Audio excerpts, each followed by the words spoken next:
Welcome to the Honest to Godcast, podcast dedicated to learning the truth, and the truth will set you free. I'm your host, Stephen B.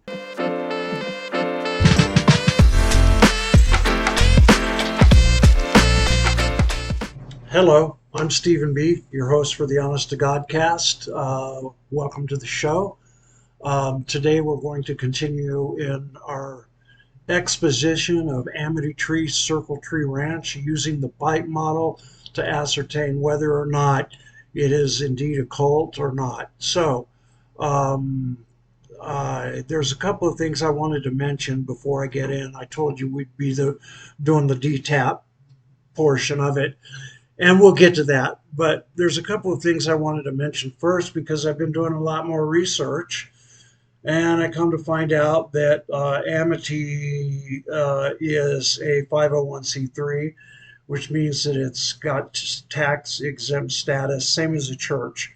And why is that important? Well, we talked about the other ways that they get their money from the tribes, from the insurance companies, grants, donations, so forth. And I used to see people that had a lot of money that used to come out there and go on their tours, but they don't have any accountability because they are 501c3. Give you something to think about. Don't want to judge too harshly, but yeah, it sticks in my craw because they can do whatever they want to do. And hide under the auspices of freedom of religion, the First Amendment, and all of that. And so I wanted to mention there was a guy there when I got there. He'd been there 23 years. His name was Augie Wolf. Apparently the Wolves come from old money because he'd been there 23 years. And he was in a really, about a year younger than me, but he was in an advanced state of decrepitude. And they would assign peers to take care of this man. And he was way beyond any level of care that any of us could give. Weren't there because we were trained as certified caregivers or whatever, but they teamed me up with him one time and they asked if I wanted to do that. And I said, yeah, as long as I'm not, roommates with him and we get a baby monitor. That way, if he needs something, I can come and help him. And they didn't do that, but they just let me stay in that room with him while he was pissing and shitting the bed.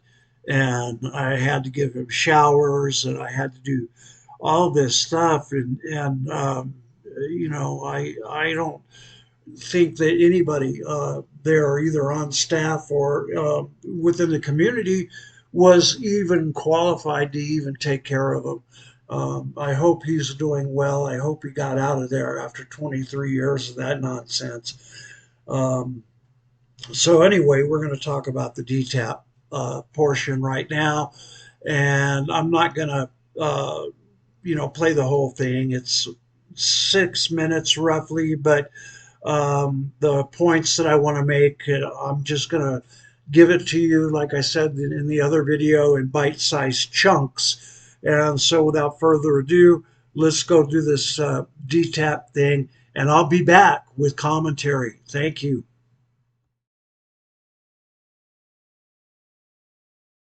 What I'm doing here today is I'm here back at Amity Foundation for the alumni reunion. It's pretty cool because I was here for about 10 months and I've moved on from this place, and I decided to come back to the place that's given me the opportunities to live my life the way I live now. The biggest thing that I took away from this place is accepting who I am and learning how to love myself again. I consider this my family now. Like, I have two families. I have my original family, but then I have my Amity family here. And it's just awesome just to see everybody here that has come back. My name is George Alas. I'm from here in Tucson. I came to Amity in August of 2016, and I only had a 90-day program. It's called the DTAP program, and it's drug treatment alternative to prison.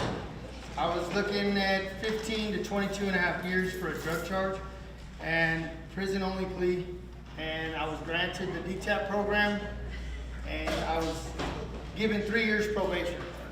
Um, October 18th, I graduated from DTAP, was on the news on Channel 4. Some of the people here saw me on there and they were like, dude, that's our friend. And, you know, Amity didn't save my life. Amity gave me a new life. I didn't know who I was. I thought I was this other person, you know, losing 12 years of my life in prison, being in my addiction for 22 years. Even though I was a United States Marine, I was still using dope when I was in there because I thought it was okay to do dope and do it for a positive situation, which was I could do more patrols when I was overseas, and I could do this and I could do that. But I realized that I wasn't putting myself in danger. I was putting thousands and thousands of Marines and other service members in danger when I was there doing it. So when I first got here, I was hell on wheels. I didn't care. I was not going to get up at 5 o'clock in the morning and rake rocks. I was like, no, that's not what I'm doing. And I met David Gore. And David Gore was like, hey, dude, why don't you come work with me? So I started working with him a little bit. And after the 30 days were up, I was like, I need a different life. Like, I need to do something different. And I was fortunate enough to have the people behind me, the support team especially from the DTAP program, to like kind of force me and push me through it. My 90 days came up and I was like, I'm not gonna leave. I wanna stay. So I ended up staying here for 10 months. I left here in June of this year, and it was pretty cool because I moved right over here to Dragonfly and got a job.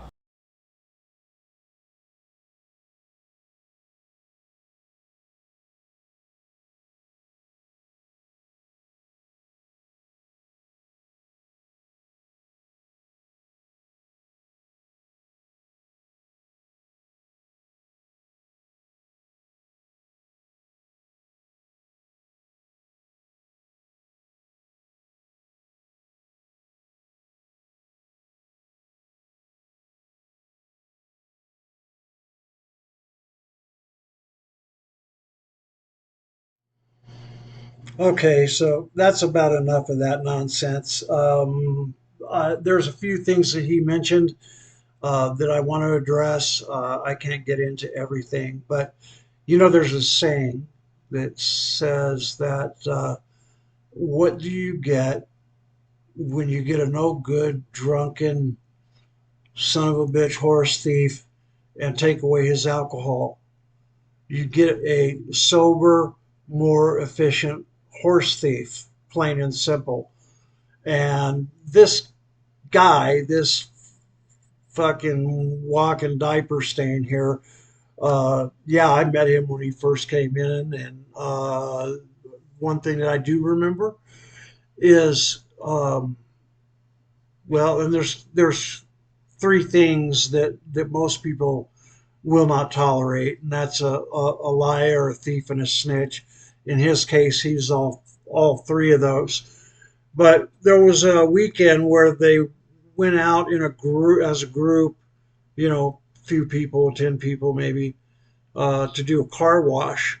And by the time that they got back to the facility, uh, there he was. He'd gotten busted because, and these are his words, so I'm going to quote him. He had to confess in front of everybody what he did. And what he did was, he says, oh, well, I had $5 in my pocket. Well, they take all your money, you know, when you come in. So it wasn't his money. It had to be from the first damn car that they washed. And he went down to the store and bought a can of chewing tobacco, and brought it back on to the facility, and he had to confess to doing that. And this just reiterates what I said earlier about the drunken horse thief. Um, apparently he figured that that's how things operated there, and so he would go around and look for things and snitch people out, and out lie. Like I said, he stole that money from the car wash. Everybody knows. So this DTAP program, I've known some people that have been very successful, but it's not just a hoop that you can jump through if your heart's not into it. If your heart's not into it, like this guy was, uh, but that's how Amity operates. If you go there and you're a screw up, and you steal drugs from the pharmacy, or you go off campus and get alcohol from Circle K and bring it back, you have sex out in the bushes with some women, or there was a lot of men on men too there. It was just a crazy environment, and but they always played by two sets of rules. If it was the leadership, they got to basically do anything they wanted. And if you were enrolled there, it was a totally different set of rules.